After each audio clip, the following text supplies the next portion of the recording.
Oke, di sini saya langsung saja pilih persamaan pertama karena dia punya nilai itu lebih kecil dari persamaan 2 ya. Sehingga saya akan substitusi masuk nilai B ke persamaan 1 untuk memperoleh nilai A. Ya, dengan cara ini saya hapus dulu ya, sama dengan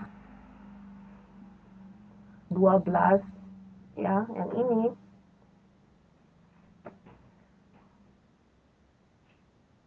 kurang buka kurung 2 dikalikan dengan B-nya. Kurung enter. Ya. Jadi nilai A-nya tuh sama dengan 1,818. Loh, kenapa ini saya menggunakan tanda kurang ya di rumusnya ini? Coba kalian lihat ya.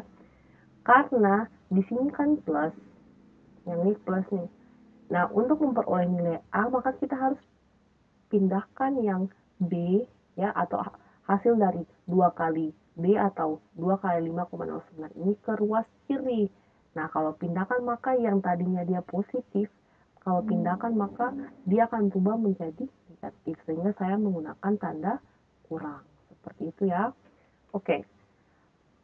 Untuk itu di sini kita sudah memperoleh nilai A dan juga B ya. Karena sudah memperoleh nilai A dan B, maka langsung kita masukkan ke persamaan ya.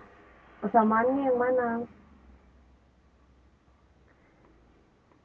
Persamaannya kalau saya dapat tulis ya,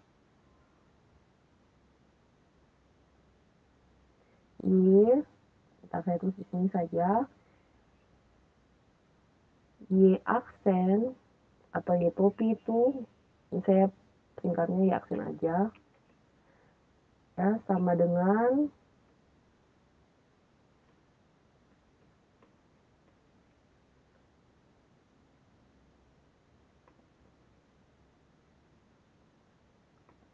A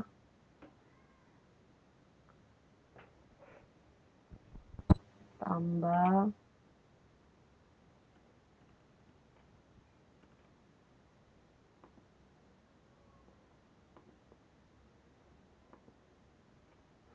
BX ya. Oke, ini persamaannya ya.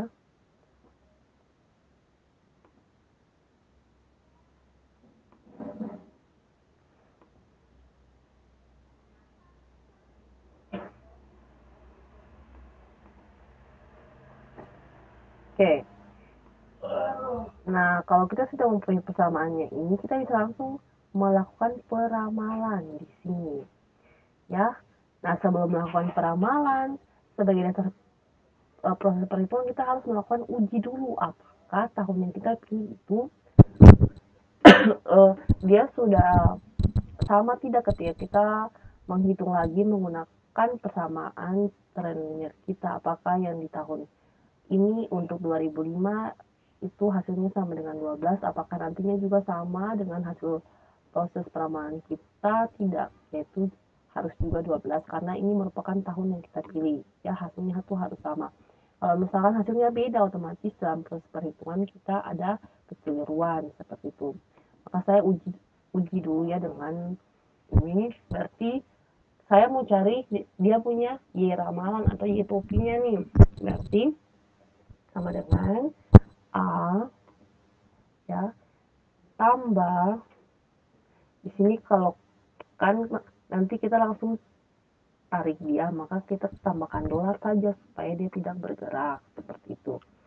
Oke, A tambah buka kurung B-nya yang mana? B-nya yang ini. Ya, saya pakai dolar juga supaya dia kalau misalkan ditarik dia juga tidak akan mengikuti, tapi tetap sama untuk nilai B-nya untuk semua tahun kayak gitu ya. Kali X ya, X-nya ini nih, X-nya sama dengan 2 nih untuk tahun 2005. Ya, klik di sini.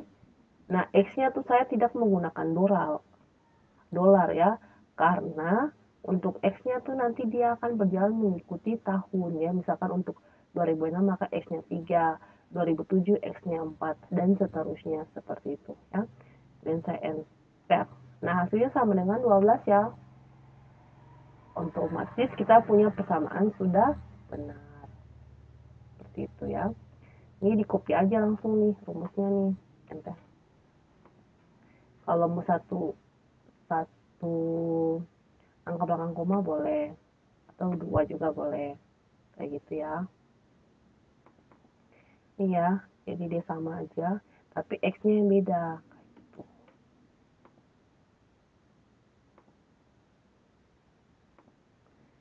Oke. Ini juga copy aja. Sama ya, ini. Nah, ini ya. Sama, di copy-copy aja. Nah, untuk X yang ini juga akan saya uji ya, apakah memang dia udah benar. Bentar. Ya. Nah, ini juga sudah benar nih, ya. Dia hasilnya sama dengan 68. Ya.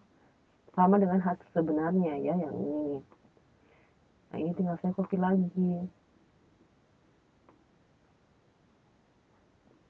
Oke. Tarik 88,36. Atau misalkan kalau ini kan hasil penjualan komputer, maka otomatis kan komputernya tuh tidak bisa, kalau kita jual kan nanti yang satu komputer nanti ada yang 1,36 kan tidak mungkin ya. Jadi kita harus bulatkan. Yang 88,36 ini kita bulatkan ke bawah. Karena angka yang di belakang koma ini atau kita bulatkan menjadi satu digit menjadi 88,4 ya. Sehingga dia tuh masih di bawah 5. Kalau dia masih di bawah 5, maka kita harus bulatkan ke bawah. Sehingga hasilnya akan sama dengan 88 saja. Oke.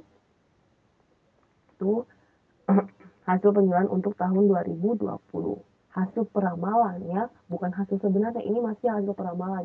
Jadi sehingga perusahaan itu dia akan menyiapkan stok lagi di tahun 2020 sebanyak 88 buah untuk berjaga-jaga. Karena sesuai dengan hasil perhitungan perhitungan persamaan tren linearnya, maka dia harus menyiapkan 88 buah komputer. Nanti untuk hasil sebenarnya itu kita tidak tahu, tapi untuk persamaan tren linear ini sangat membantu kita untuk mempersiapkan segala macam ketersediaan kita. Dalam hal ini adapun barang, jasa maupun hasil-hasil produksi yang lainnya kayak gitu. Oke, itu tadi berdasarkan freehand method ya. Nah, kalau freehand method, kalau misalkan kalian pilihnya, misalkan nih saya pilih pertama nih di tahun 2005 ya. Tapi saya di tahun 2005 dan juga di tahun 2016 nih. Lalu kemudian saya lakukan lagi proses hitung ulang. Saya pilihnya bukan di situ lagi, saya pilihnya di tahun 2004 dan di tahun 2017. Maka hasil hitungnya tuh akan beda. Ya, dia akan berbeda. Ini yang ini 90 ya. A sama B-nya juga akan beda. Ya.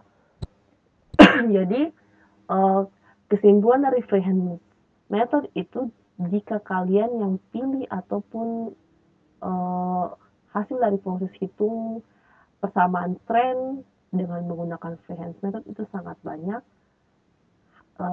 nilai ya, sangat banyak nilai yang berbeda-beda. Karena untuk proses pemilihan 2 tahunnya itu dilakukan secara bebas, suka-sukanya kita saja, seperti itu ya. Ini juga nih, ini juga hasilnya sudah 91, sedangkan di sini saya pilihnya tuh tahun 2006 dan 2017 ya, seperti itu. Jadi pastinya ketika kalian melakukan perhitungan dengan freehand method itu untuk hasil hitungnya itu akan berbeda-beda. Nah, ini ya kesimpulannya, dari 3 perhitungan dengan pemilihan 2 tahun yang berbeda mengakibatkan ketiga hasil ramalan juga berbeda. Keakuratan ramalan sangat tergantung pada tahun yang dipilih sebagai tahun perhitungan. Kayak gitu ya. Jadi